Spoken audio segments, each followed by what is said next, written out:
जरी उसके सामने बैठी थी। आज फिर बरकत से इंसाफ कर रही थी और हर निवाले को चटनी में डुबो डुबो कर खूब मज़े ले रही थी। हरीम उसे देख कर बस सर हिला रही थी। भाईजान ने 3 दिन के लिए दुबई चलने की ऑफ़र की है।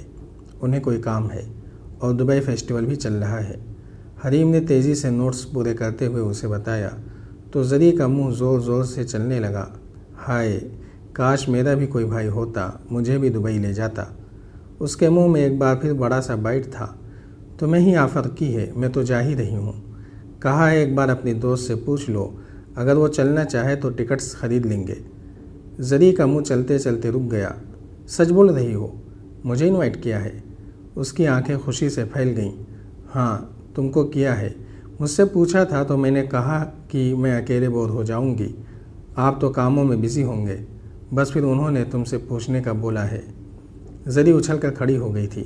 यार कितने अच्छे हैं ना उमर भाई, कसम से बहुत मज़ा आएगा। जरी का जोश देखने लायक था। हरीम मुस्कुरा कर चुप हो गई। तो बस फिर कंफर्म कर दूं आने वाले वीकेंड का? उसने बैग से मोबाइल निकाला। हाँ डियर, 100% कंफर्म कर दो। हरीम ने उमर का नंबर डायल किया। जी भाईजान, जरी का भी दिल है, वो भी हमारे साथ ही चलेगी, आप टिकट्स खरीद लें। कॉल बंद करके वो मोबाइल टेबल पर रखने ही वाली थी कि कैंटीन में काम करने वाला एक लड़का साइड से आते हुए हरीम से टकरा कर गुजरा। जैसे ही उसे धक्का लगा, हाथ से मोबाइल निकल कर ज़मीन पर गिरा और स्क्रीन टूट कर चकनाचूर हो गई। सॉरी बाजी, वेरी सॉरी, गलती से हो गया, माफ़ कर दो। ये क्या? हरीम ने हैरत से अपने हाथ को और फिर मोबाइल को देखा जो अब ज़मीन बोझ था। अंधे हो क्या? देख कर नहीं चल सकते? उस लड़के को गुस्से से देखते हुए वो चीखी। कहाँ देख कर चल रहे थे? मेरा नया मोबाइल तोड़ दिया। उसे बहुत गुस्सा आ रहा था। जाने दो हरीम, कहीं इसकी नौकरी न चली जाए। इसे अभी सर्विस सेंटर में देकर स्क्रीन चेंज करा लेते हैं। जरी ने उसे और चीखने से रोका था। हाथ पकड़कर उसे कुर्सी पर बैठाया तो उसने एक लंबी सांस लेकर गुस्से को रफा दफा किया। कोई बात नहीं, तुम जाओ यहाँ से। फिर जरी की तरफ मुड़ी। चलो, कहाँ है सर्विस सेंटर? मुझे नहीं पता है। वो दोनों अपने अपने बैग्स लेकर खड़ी हो गईं। यही है यूनिवर्सिटी के पास, बस 5 मिनट की ड्राइव है। वो एप्पल की सर्विस सेंटर में मोबाइल देकर चली गई और उसे अच्छी तरह तसल्ली हो गई कि हरीम ने उसे नहीं देखा तो गाड़ी से निकलकर तेज़ी से सर्विस सेंटर के अंदर दाखिल हुआ। ज़्यादा लोग नहीं थे वहाँ। काउंटर पर बस एक आदमी खड़ा था। अभी अभी जो मैडम आई थीं अपना मोबाइल लेकर, मुझे वो मोबाइल चाहिए, उसने कहते हुए बहुत खामोशी से 5000 का नोट काउंटर पर सरकाया। जी? काउंटर पर मौजूद आदमी ने हैरत से उसे फिर 5000 के नोट को देखा। आहिस्ता से पलटकर पीछे देखा, कोई उसे नहीं देख रहा था। उसने काउंटर के नीचे से मोबाइल निकालकर खामोशी से उसके हवाले कर दिया। इसका पासकोड क्या है? उसने मोबाइल हाथ में लेकर पूछा। स्क्रीन चकनाचूर थी। उस आदमी ने एक पर्ची दराज से निकालकर काउंटर पर रखी। ये उन्होंने खुद ही लिख कर दिया है। ओके, कब तक वापस करना है?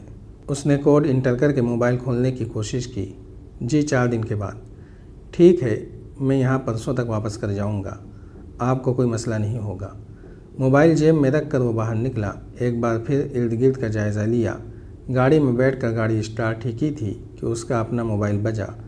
अस्सलाम वालेकुम। हाँ, मैं बस ऑफ़िस की तरफ ही जा रहा हूँ। तुम कब तक पहुँचोगे? ठीक है, चलो, सी यू। कॉल डिस्कनेक्ट करके गाड़ी पार्किंग से निकाली। जाते जाते उसने गाड़ी यूनिवर्सिटी के सामने रोक कर 2-3 दफ़ा हॉर्न बजाया।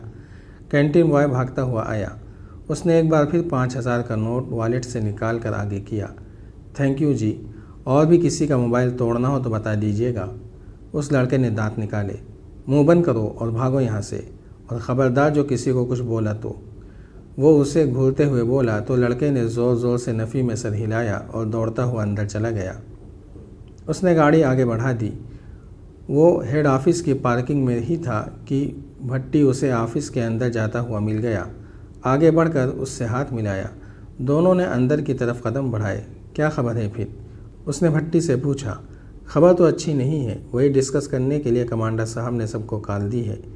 देखते हैं क्या अपडेट्स हैं सबके पास। दोनों मीटिंग रूम में दाखिल हुए। वहाँ पहले से 6-7 ऑफिसर्स बैठे हुए थे। दोनों ने सैल्यूट किया और आगे बढ़कर सबसे हाथ मिलाया। Take your seat gentleman. वो सब अपनी अपनी सीटों पर बैठ गए। मेजर अरहान, क्या खबर है आपके पास, गुड या बैड? सर खबर तो कोई अच्छी नहीं है। हमारी इंटेलिजेंस की रिपोर्ट बिल्कुल ठीक थी। आतंकी संगठनों का एक ग्रुप बहुत तेज़ी से यूनिवर्सिटीज़ में अपना नेटवर्क बना रहा है।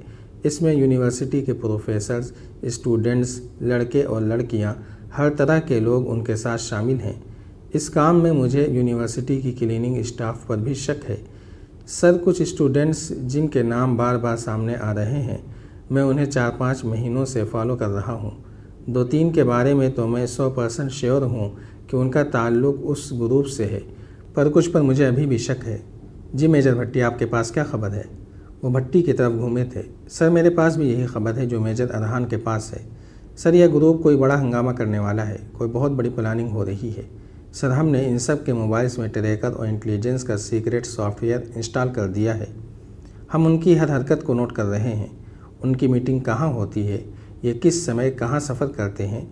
इस सॉफ्टवेयर से हम उन सब के मोबाइल का डेटा कंट्रोल रूम में डाउनलोड करते हैं, जिनमें व्हाट्सएप, उनकी pic galleries, social media activities और सब पर हमारी नज़र है।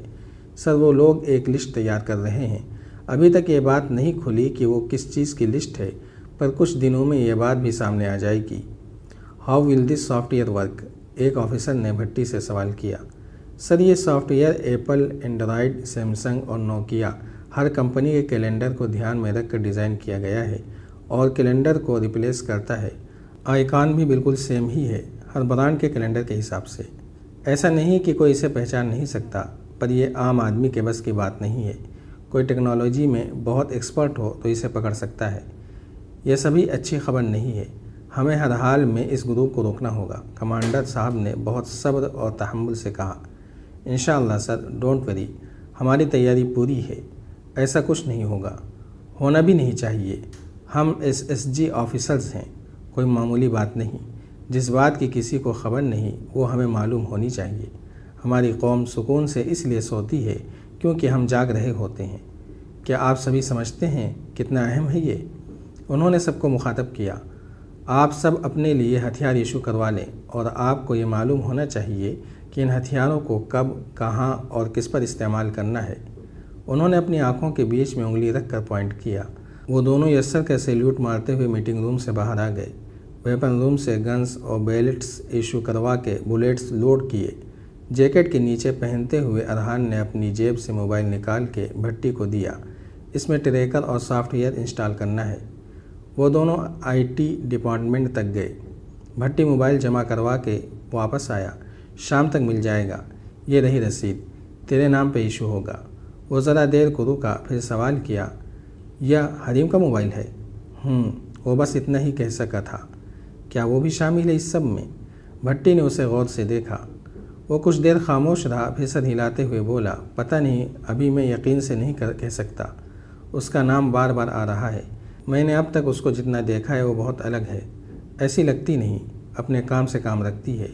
कोई ऐसी मशकूक एक्टिविटी में फ़िलहाल तो उसकी इन्वॉल्वमेंट नहीं है। उसके सारे रूट्स मुझे मालूम हैं। आने जाने की टाइमिंग, कहाँ, कब और किसके साथ का भी अंदाज़ा हो गया है। उसकी सिर्फ एक दोस्त है ज़री, जो बिल्कुल पागल है। भट्टी ने लुकमा दिया तो दोनों हंस दिए थे। बेज़रर सी है बेचारी। उन दोनों की कोई ऐसी बात मुझे नज़र नहीं आई जिसकी वजह से मेरा शक यकीन में तब्दील हो, पर इस तरह के लोग बहुत देर में खुल के सामने आते हैं। वो हमेशा अपनी असलियत सबसे छुपा कर रखते हैं। उसे मालूम है कि तुम उसे फॉलो कर रहे हो। अरहान जानता था कि भट्टी ये सवाल ज़रूर करेगा। हाँ मालूम है। वो सर हिला के आगे बढ़ गया। भट्टी ने उसे हैरत से आगे जाते देखा और उसके पीछे पीछे आया। उसे मालूम है अरहान, तुम 6-7 लोगों को फॉलो कर रहे हो। क्या सबको मालूम है? नहीं, सिर्फ उसे मालूम है। वो सर नहीं उठा सका। भट्टी उसे मोबाइल में मसरूफ़ देखता रहा। और जो उसका इस ग्रुप से ताल्लुक़ निकला तो? उसने बहुत सोच कर सवाल किया। हर वो शख्स जो इस मुल्क और कौम के साथ गद्दार हो, उसे ज़िंदा रहने का कोई हक़ नहीं है, फिर चाहे वो कोई भी हो।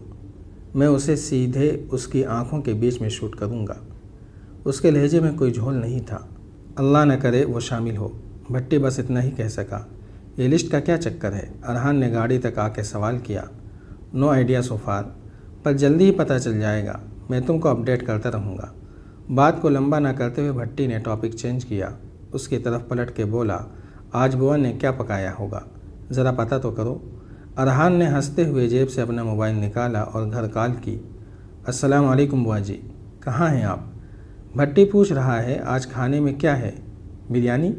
दोनों की आंखें चमक उठीं। हम बस अभी आ रहे हैं, 10 मिनट में। जी जी जी, भट्टी भी मेरे साथ होगा। उन्हें घर पहुंचने की जल्दी थी। जल्दी कर यार, बहुत भूख लगी है। जारी है।